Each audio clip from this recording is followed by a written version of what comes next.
एबे टिके टिके शीत आरंभ है तेणु चटपटा खाइबा तो टिके निश्चय इच्छा हे सकाळे हो बा संध्यारे हो किंतु मु लंच रे आज गोटे चटपटा भाजी करी कैप्सिकम स्टफ्ड कैप्सिकम किंतु मु छाणीनी केमती करछि आपण मानक से शेयर करूछि। Hi everyone, welcome to my kitchen again. मु दुई जन को पई करछि सेति गोटे कैप्सिकम आ गोटे टमाटो नेछि। कैप्सिकम तो मु करिछि स्टफ्ड कैप्सिकम किंतु मते इच्छा हला आ टमाटो को भी सेमती करिवा पई तेणु मु ताको टमाटो आ कैप्सिकम को गोल गोल कर काटिबा आ पतला काटिबा। तेणु प्रथमे कैप्सिकम रे भीतर पोर्शनटा जोटा मंजी पार्टटा ताको हम भल भाबरे काढी दबा। आ कैप्सिकम जदी सीधा हे कि थिबो माने भल लंबा हे कि थिबो तेणु काटिबा पई सुविधा हुए, गोल गोल हबो और समान भाबरे गोल गोल हे पारिबो।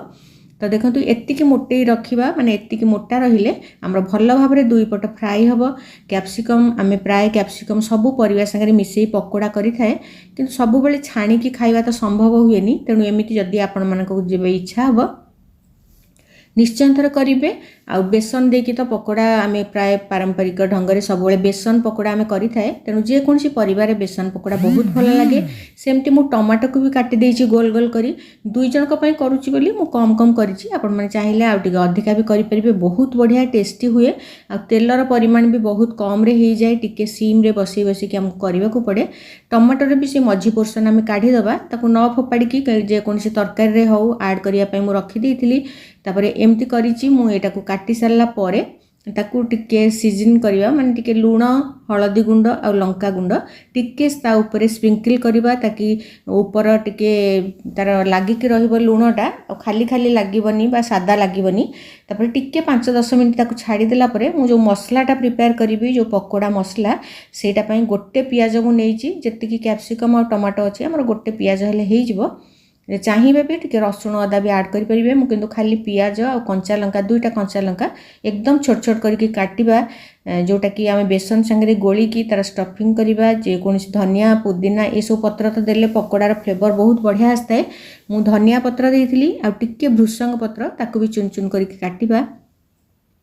सबको काटी सारा परे गोटे बोल रे आमे नेला परे ता संगे आमे मिसेइबा बेसन, चाउल गुंड भी मिसेई हबो किंतु आज मु खाली बेसन रे करछि। 3 चम्मच भरी भरी की बड़ स्पून रे 3 चम्मच मुनेछि बेसन आ पियाज संगे रे कंचा लंका, भृषंग पत्र, धनिया पत्र ता संगे रे लूण हमर क्वांटिटी अनुसार दबा। टिके हळदी गुंड आ लंका गुंड भी टिके दबा आ टिके धनिया पाउडर, टिके जीरा पाउडर एतिकी जिनस नै कि आमे भल भाबरे तार डो प्रस्तुत करिबा बा जो घोलटा सेटा को प्रस्तुत करिबा आमे कैप्सिकम भीतर दे करिया पई। तेणु पानी आपण देखि देखि के दबा को पड़िबो काहे जदि अति पतला हे जिवो ताले हमर आमे तो इटा छाणीबानी ना। तेणु आमे जो तावा रे दबा सेटा छाडी जिवो कैप्सिकम आ टमाटो भितरु से घोलटा छाडी जिवो आ उठिबनी गोटा गोटा हेगी।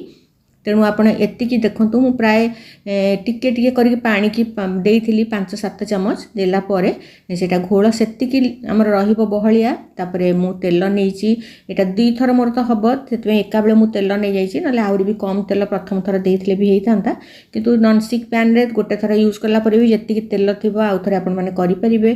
तापरे जो कैप्सिकम आउ आमे सीजन करके रखिथिले टमाटो बा लूण हळदी देकी ताकू दबा आ भीतर जो घोल को मु प्रस्तुत करथिली जो देखैली आपन को बेसन घोल सेटा को दबा आ एमती दबा जेमिति कि पूरा भरी की रहिबो किंतु बाहर को बेसी रहिबोनी ताकि बेसी सुंदर देखा जिवो। ग्रीन कलर भी रहिबो आ रेड कलर भी रहिबो टमाटोर। आ जदि बेसी भरी भरी की दे दबा ता चारि पटरे थिबा कलर आ किछि देखा जिवोनी।